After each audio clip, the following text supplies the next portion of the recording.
the message of that song is in no way, y'all are racist and you need to get it together. The message is very much like, y'all, I've been reading some stuff and we're being duped.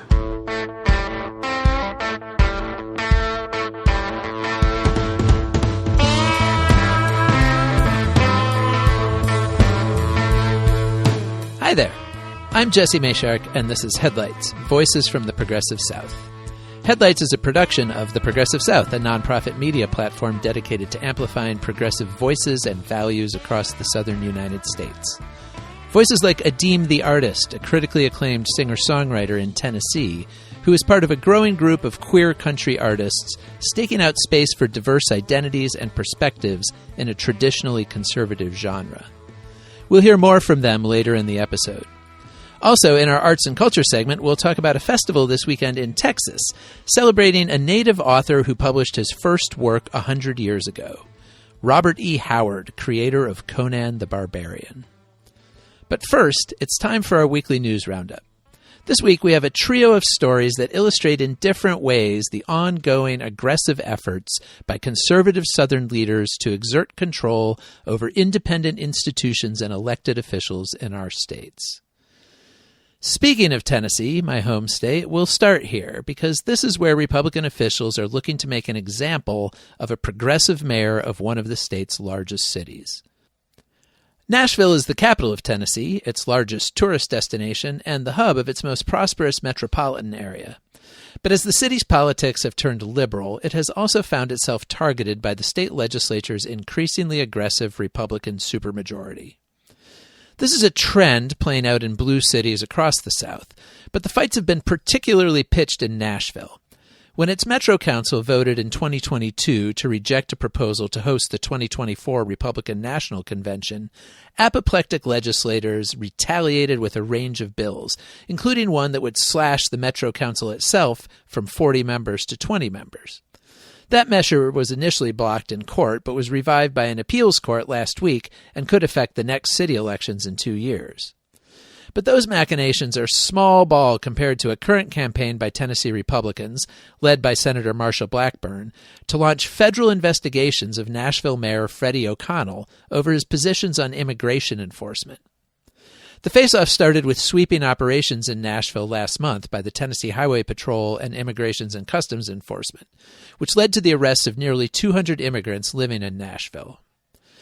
As we discussed on the podcast last month, O'Connell criticized the operation for creating fear and harm in the city's large immigrant communities. Seeking to assure city residents that Nashville officials hadn't known about or coordinated with the roundup, O'Connell posted a spreadsheet detailing every contact between city officials and the Department of Homeland Security.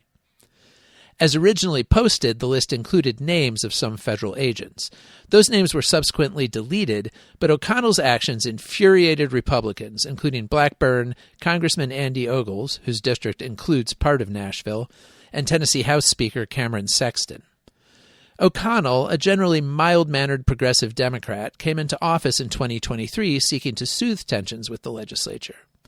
But any progress he made over the past 2 years has pretty clearly been eradicated by events of the last few weeks. Both Blackburn and Ogles have called for federal investigations of O'Connell on the grounds that he is seeking to interfere with immigration enforcement and endangering federal agents. And Blackburn proposed a new federal bill last week that would make it a crime to identify federal agents in an effort to hamper their investigations. O'Connell is not the first big city mayor caught in the Trump administration's immigration enforcement crossfire, of course. Federal agents arrested Newark Mayor Ras Baraka for trespassing last month as he attempted to visit an immigrant detention facility in his city. Those charges were dropped, and Baraka has sued the federal government over his arrest. But in that case, the mayor also had the full weight of New Jersey's government on his side. New Jersey Governor Phil Murphy, a Democrat, called the arrest an outrage. Blue city mayors in red states have no such protection. As O'Connell's case illustrates, they are likely to find their own state officials leading the charge against them. O'Connell has said he is not worried about the promised federal investigations, which may or may not come to anything. But as Politico noted in writing about the Nashville blow-up, it is likely to serve as a warning shot to other liberal mayors in red states. Like O'Connell, when it comes to immigration enforcement, they will find themselves pulled between a constituency that often opposes ICE roundups and state officials who enthusiastically support them. In other words, besides all of its other traumatic effects, the mass deportation project originating from the White House is likely to hand new weapons to conservative state leaders looking to rein in their progressive-minded urban centers. Besides blue cities, another favorite target of ever more right-leaning state governments is their own university systems. And as in so many other arenas, Florida is leading the way in taking an ideological blowtorch to its higher education institutions. Florida Governor Ron DeSantis, still fighting the culture wars that failed to bring him the Republican presidential nomination last year, just expanded his reach over the Sunshine State's public universities. He named his education commissioner, Manny Diaz Jr., as interim president of the University of West Florida, a public school in Pensacola with a little under 15,000 total undergraduate and graduate students. Its former president announced her departure a few months ago, giving DeSantis the opportunity to make an interim appointment until the university's board of trustees can make a permanent hire. Diaz, who has been an enthusiastic enforcer of DeSantis' efforts to restrict the discussion of race and gender in Florida schools, is only the latest DeSantis ally to be rewarded with a university presidency. His immediate predecessor as education commissioner, Richard Corcoran, was named president of New College of Florida in 2023, after DeSantis appointed 6 new members to the school's board of trustees, who quickly fired the previous president and hired Corcoran. Since then, Corcoran, a former Republican Speaker of the Florida House, has worked to revamp the small liberal arts college into an ideological bastion of conservatism. Florida International University in Miami, the state's second largest university with more than 55,000 students, is now run by President Jeanette Nunez, a former state legislator who was until recently DeSantis' lieutenant governor. She was named interim president of FIU in February and was given the job on a permanent basis last month. DeSantis' influence on the choice was clear. As Dean Colson, a member of the university's board of trustees, said, quote, "I believe she will be a very successful president, and to be honest, if we don't pick her as our president, I suspect that tomorrow we are going to find out who the governor's office's second pick is." Most observers expect that Diaz will likewise be given a permanent post at West Florida. DeSantis allies have also been named to lead Florida A&M University, a historically black school, Florida Atlantic University, Northwest Florida State College, and State College of Florida. Almost none of the new college presidents have any significant academic credentials. Most are either former Republican state legislators or party operatives with experience in the DeSantis administration. The state's flagship school, the University of Florida in Gainesville, is next in the political crosshairs. Last week, the Board of Governors that oversees all public universities in the state rejected, and frankly humiliated, the candidate the university's own Board of Trustees had chosen as its next president. Santa Ono, who for the past 3 years had served as president of the University of Michigan, came in for a withering, nearly 4-hour cross-examination by the Board of Governors, who then voted down his appointment. Ono tried to make himself palatable to the board, emphasizing that he had closed diversity, equity, and inclusion offices in Michigan and embracing a position of institutional neutrality on divisive issues. But it wasn't enough for the 17-member board, 14 of whom were appointed by DeSantis. One deciding factor may have been opposition from the conservative education activist Christopher Rufo, whose work provided much of the early fodder for right-wing attacks on diversity efforts in education and what he called critical race theory. Rufo is now a board member at the New College of Florida, appointed by DeSantis, and he took to social media to attack Santa Ono as too, quote, woke to lead the university. That caught the attention of national figures, including Donald Trump Jr., who blasted Ono as, quote, a woke psycho. The university will now have to begin another search process, which will almost certainly produce someone with right-wing ideological credentials, whatever their academic background. A smaller but still salient example of the effort to extend one-party rule in southern states comes from Mississippi, where the city of Jackson is engaged in a nearly decade-long fight over control of its own airport. In 2016, the Mississippi legislature passed a law that would transfer control of the city's airport to a board made up of officials from multiple counties, as well as members appointed by the governor and lieutenant governor. Republican lawmakers said the change was warranted because the airport serves the entire region. But city officials have fought back in court and have so far blocked the law from taking effect. Last week, a U.S. District Court judge ruled that the suit can proceed through the federal court system, despite the state's efforts to get it dismissed. At issue is more than civic pride. Jackson is the state capital, and at 150,000 people is Mississippi's largest city.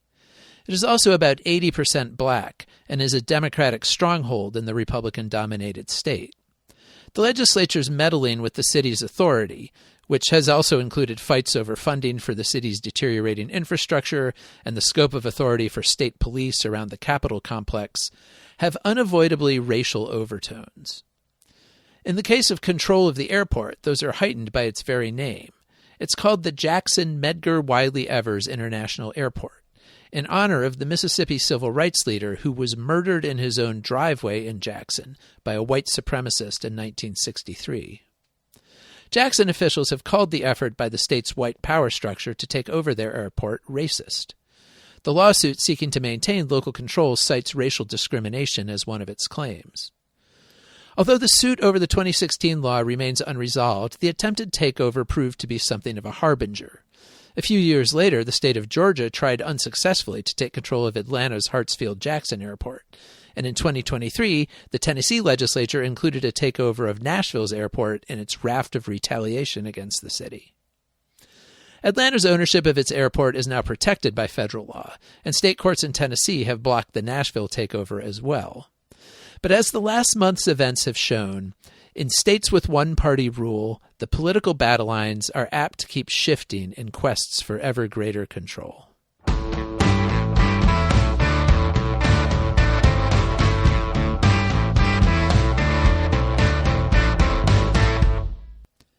This week's interview is with Adeem the Artist.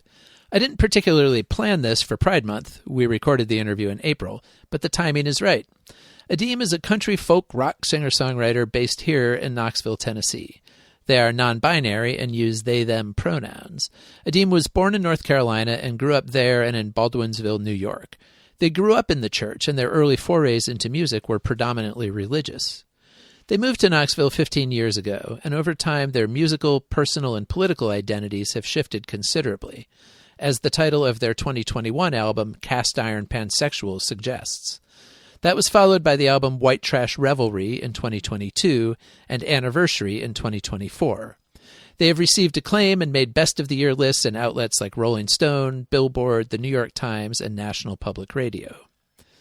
Adeem is part of a wave of queer country artists in recent years who are working to broaden the boundaries of a genre that has long been seen as the province of a default cultural conservatism. For Adeem, that carries over into the topics of their songs, which have addressed issues like racial justice, religious intolerance, and queer identity. It was a long and interesting conversation, which I'll play parts of here. There will also be a longer edit for those who want to hear more, which I recommend. That will be posted in the next few days. And you can find more about Adeem, their music, and their tour dates at their website, adeemtheartist.com. I started out our interview by asking Adeem about their childhood in North Carolina and whether it gave them a sense of Southern identity.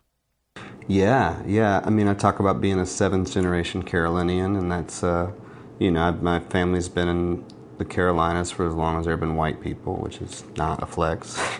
But I grew up in Gastonia. That's where I was born. And then I moved to Locust, North Carolina, which is a really small town on the other side of Charlotte. My dad worked running the lathe at a machine shop, and then he worked mowing lawns on the weekends to kind of make ends meet. And my mom, she'd do, one time, she used to pick up weird jobs, like she'd put pantyhose and eggs for the machines, you know what I mean? And we get these big boxes of eggs and pantyhose, and she'd be like, all right, we're watching La Femme Nikita and doing pantyhose tonight, kids. And so we'd put the pantyhose in the eggs. It was, we always had a bunch of kittens running around. The driveway was lined with pecans, and so when the squirrels would come, they'd pelt us with the pecans, and then we'd crack them and fill grocery bags with them for the mailman and the trash man and everybody for the holidays. And grew up around my grandma and my aunt and uncle down there in Carolina. And then when I was probably 12 years old, we moved to Baldwinsville, and then I got to kind of be like a redneck. And, you know, I was always an outsider in the South. And then when I moved to Baldwinsville and went to school up there, it was like they didn't have an archetype for somebody like me, you know. I was just kind of the accent, whereas in the South I was just kind of a queer person, you know. I had long bleached blonde hair and trip pants, and you know, I was not an easy to understand person in small town North Carolina, and it didn't get easier in Baldwinsville, New York, I would say. Adeem started playing folk music and Christian music while still living in the North, and then they moved back south in early adulthood. I asked what that re-entry was like. For me, especially when I returned to the South in my early 20s, there was a real reckoning with identity, you know, because I had not identified with being from the South. I identified with being a folk singer in Syracuse. And I had done a lot of work to get rid of my accent. You know, I wanted to be cerebral and sophisticated and all of that. And so by the time I made it back to the South, I think I was feeling really misplaced. In reclaiming their Southern heritage and identity, Adeem also began to question it and to read history and literature about the full range of Southern experiences. They became involved with racial justice movements in Knoxville, including after the death of local teenager Anthony Thompson Jr., who was shot and killed by police during a confrontation in a high school bathroom. Adeem talked about the difficulty many white Americans, and white Southerners in particular, can have in looking squarely at our own pasts. You know, there's a lot of folks that are, I think, nervous to get into it, you know, to find out that their family owned slaves or were Confederate soldiers or what, you know, it might be embarrassing. And for me, it was like, I don't care what I find, because whatever I find tells me what work I have to do, you know. And what I found was that I did have a lot of Confederate soldiers in my family, you know. I had a great-grandfather that died in Knoxville fighting for the Confederacy, and I didn't have any connection to Knoxville before I came here.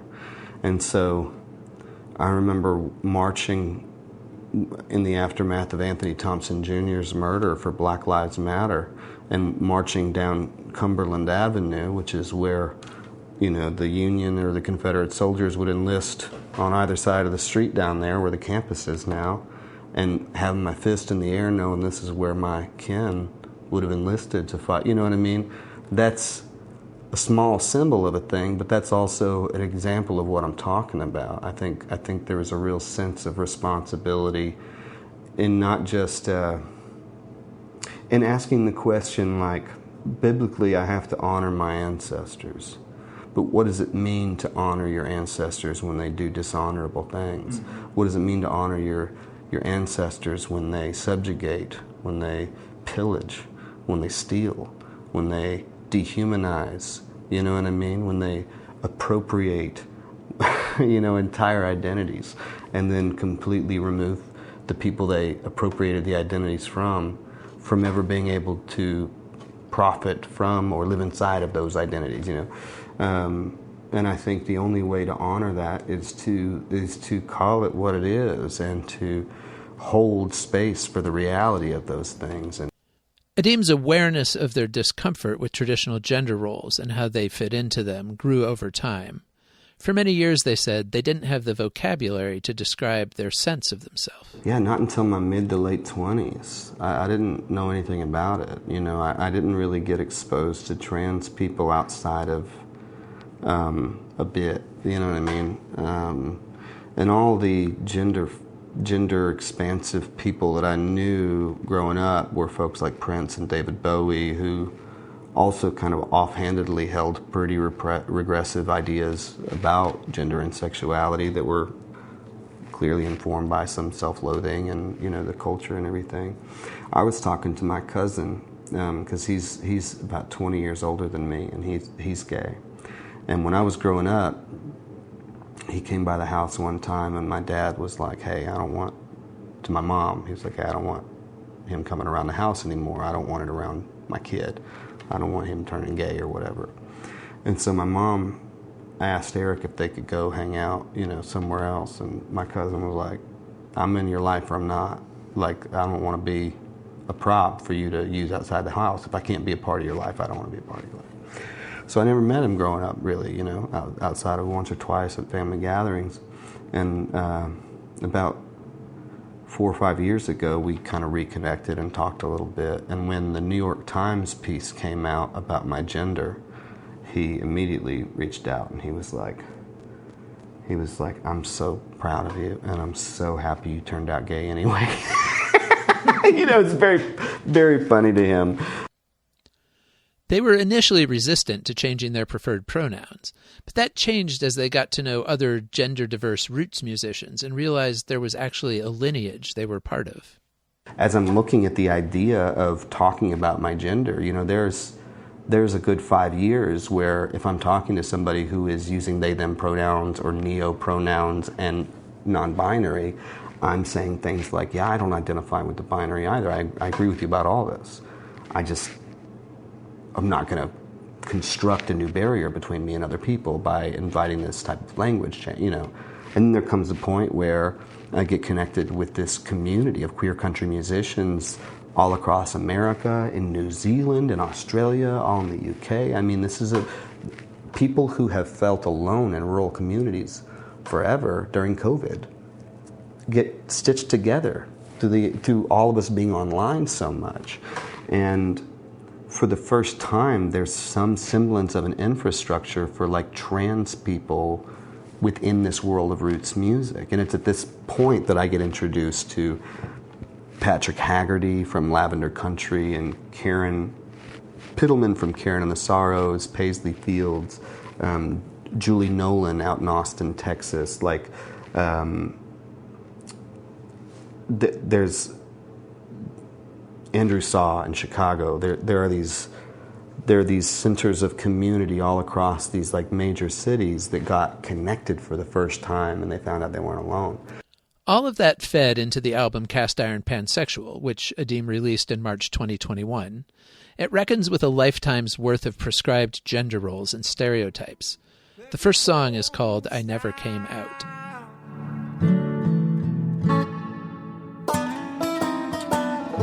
I never came out, never told my friends about the boys I kissed and could not resist.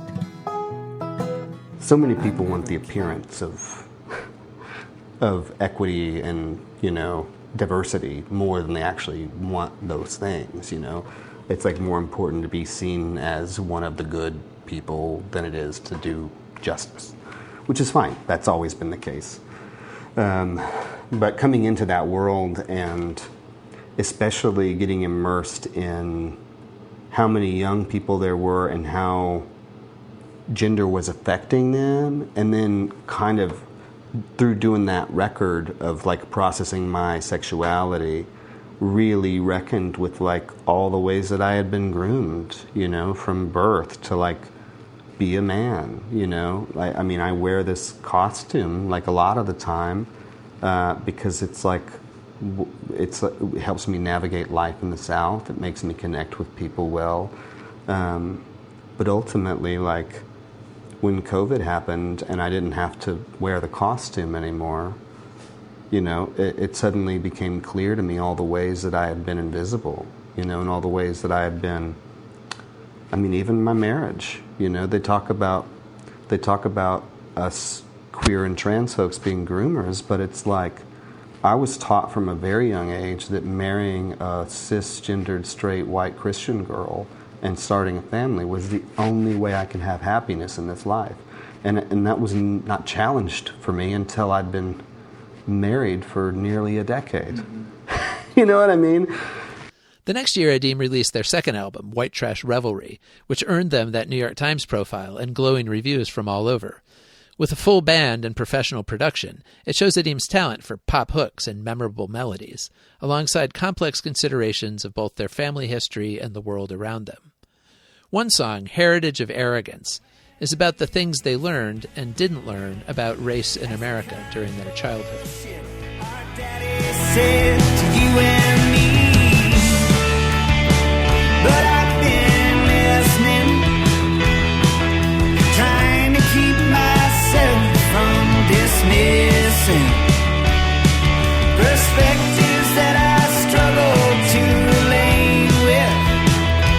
And I've been learning our true history and I hate it.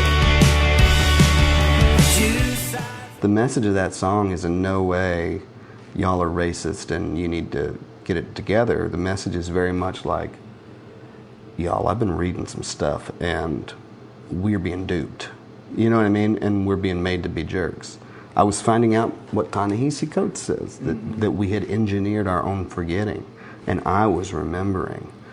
But Adeem also emphasizes the constant stories of resistance and movements for freedom that have also shaped and built the South, which have also often been underplayed. I mean, liberation theology is an important history that also exists alongside of this.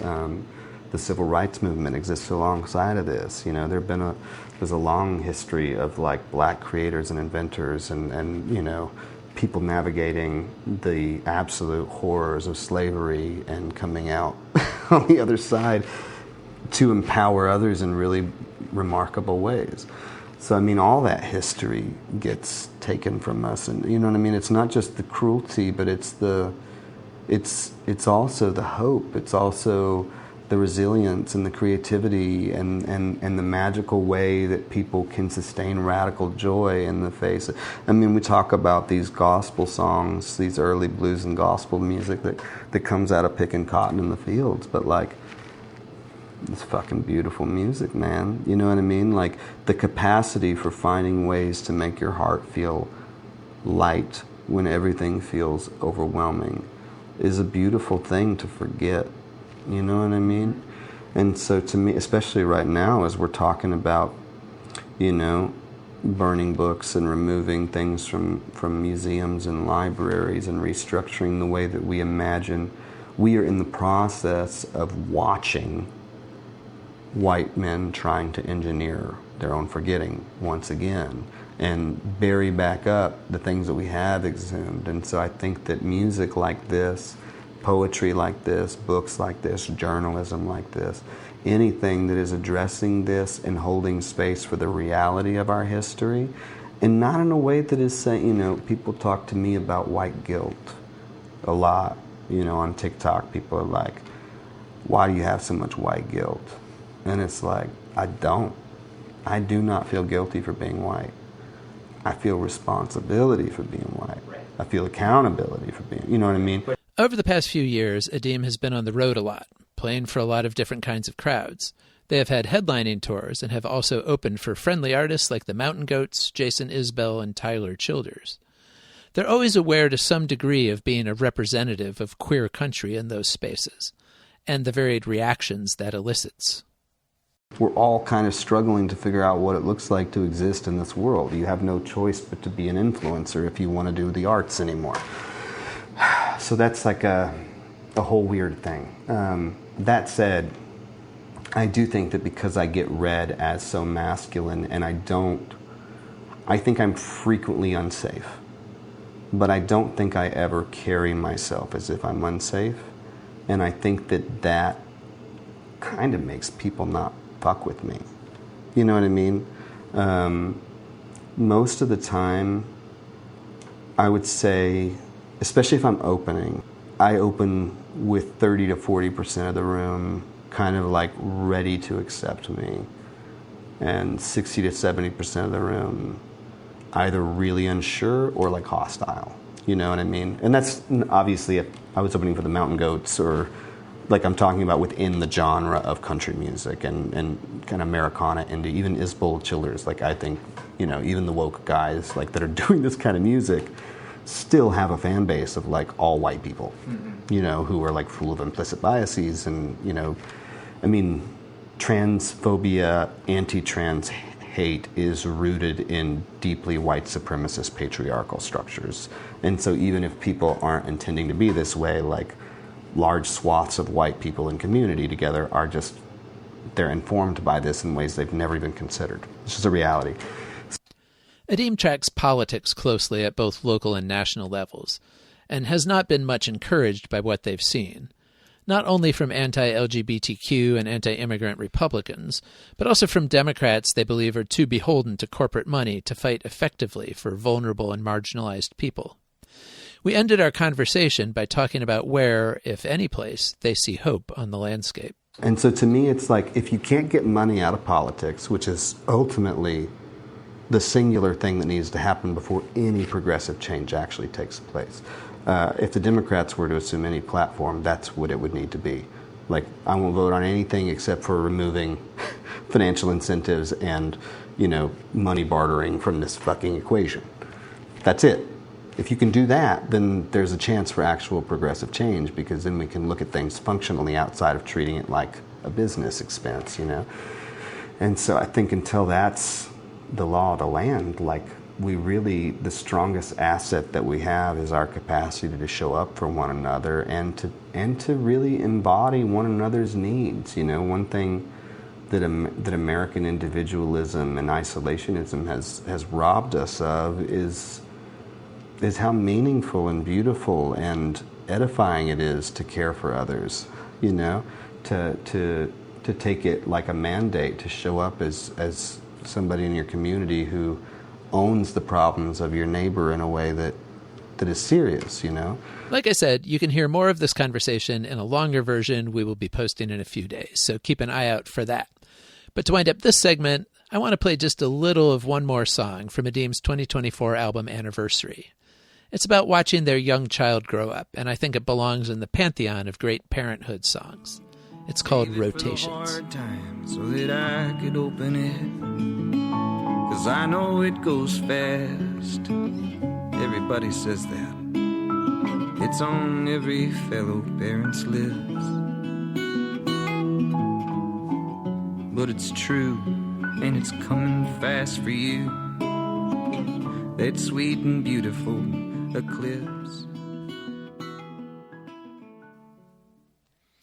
Our arts and culture segment this week takes us to Cross Plains, Texas, a small town, population 899 in the 2020 census, just north of smack dab in the middle of the state. Generally pretty quiet. It's not exactly the kind of place where you would expect feverish visions of barbaric hordes and supernatural beasts to take root. But that they did. In 1919, a country doctor named Isaac Mordecai Howard moved to Cross Plains with his wife and children, one of whom was a 13-year-old boy named Robert.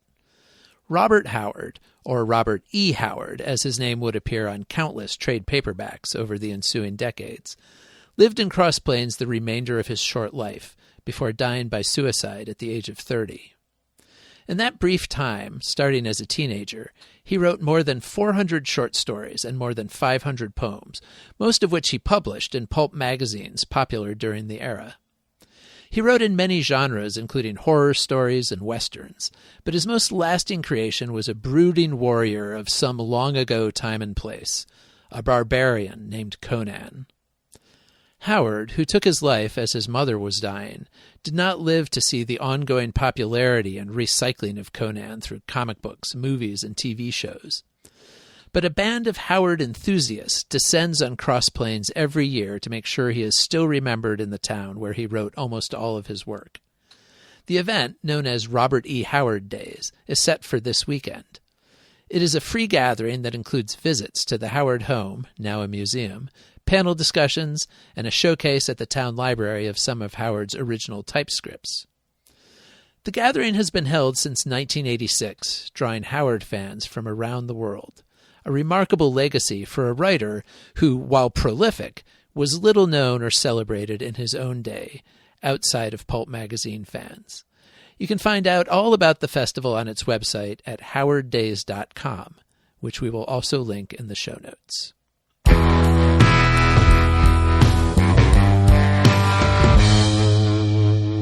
That wraps us up for this week.